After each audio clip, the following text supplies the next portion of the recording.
uNkulunkulu akakulonde ubusise uphile uphumelele kama ku-pass down ngitshaleni free. Ukubana ngicela kuwena ukuthi-ke inamba isebenze kuphela uma ngumlandeli we-channel. So nalesini ka-5 ntambama kuphela. Awungathaphi kodwa uyafona kuphela. Uma ungifonela-ke uyazi-introduce noma uyazithula ubese uhlala enkingeni yakho kuphela.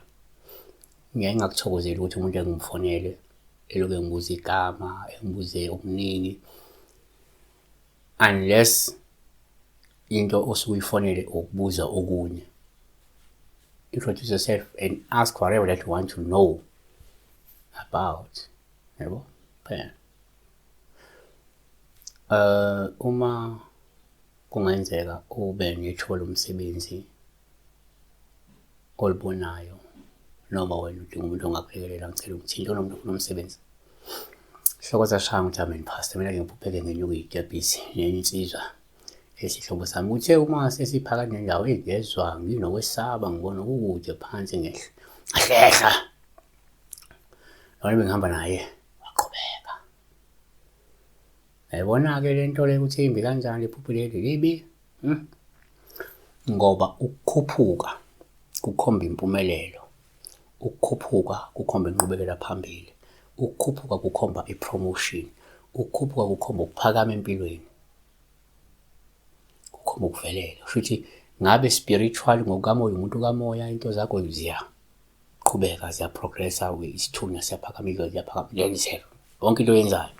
Kodwa manje masuthi uyakhuphuka bese ugive up wehla kubi asikubhekele. Number 1, ngokujwayelekile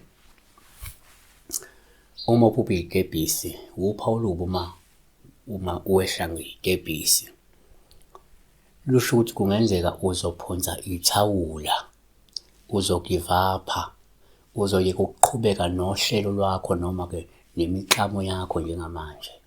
Shuthi kukhona inhlelo ngase uziphuthe on hold noma ugive up, uphonze ithawula kuso ungasaqhubeki naso. Yabona? 2, kuyenzeka uma uphupha itebhisi uba upha ulubu uma uwehla ngesitebhisi olusho kungenzeka kukhona ukushona phansi ngokwempilo, omunye angayibeka ngaleyo ndlela leyo. Yabona? 3, ngokwesintu uma uphupha itebhisi ngawupha ulubu uma wehla ngezitebhisi olungakhomba ukuthi kungenzeka kwehla ini amandla kamoya kuwe, noma-ke uma kungehli amandla kamoya kungenzeka uzothatha isinqumo sokuhlehla nokudikila uhambo lukamoya noma ubizo lwakho uma ukuthi umuntu kamoya.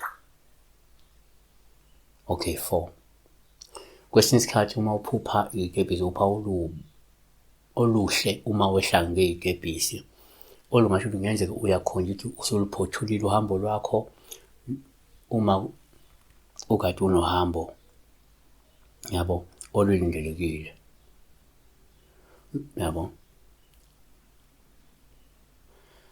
Ngoba omunye umuntu uyaye iphuphe ehla ngoba eseqedile akade kwenza phela phezulu bese eyibona wehla. Okusho ukuthi lokho kukhomba ukuthi usuluphothule ngempumelelo uhambo nohlelo lokade lukhona lesikhathi leso. Yabona?